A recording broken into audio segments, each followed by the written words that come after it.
বহুল প্রতীক্ষিত নবম জাতীয় পে স্কেলের গেজেট সেপ্টেম্বরের মাঝামাঝি সময়ে প্রকাশ করা হতে পারে। এ লক্ষ্যে প্রস্তাবটি চূড়ান্ত অনুমোদন পেতে মন্ত্রিসভার বৈঠকে উপস্থাপনের জন্য জোর প্রস্তুতি এগোচ্ছে অর্থ বিভাগ। মূল বেতনের বাইরে বিভিন্ন রকমের ভাতা, অন্যান্য সুযোগ সুবিধা নিয়ে বাড়ানো কমানো নিয়ে সৃষ্ট জটিলতা দ্রুত নিষ্পত্তির তাগিদ দিয়েছেন প্রধানমন্ত্রী তারেক রহমান। আশা করা হচ্ছে আগামী মাসের প্রথম দিকেই মন্ত্রিসভার বৈঠকে এটি অনুমোদিত হবে।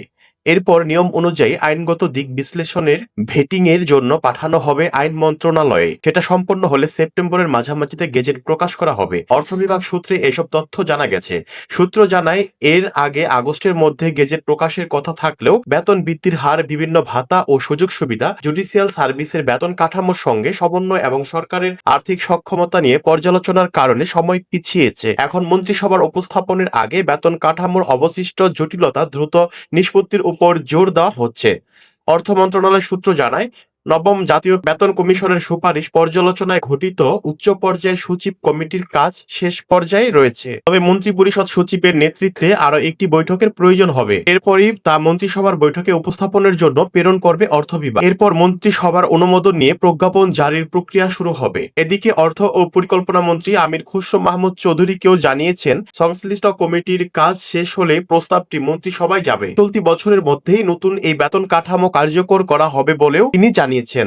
গতকাল অর্থ বিভাগের একটি সূত্র জানায়, অর্থমন্ত্রী হয়তো হাতে কিছুটা সময় রেখে এমন ঘোষণা দিয়েছেন।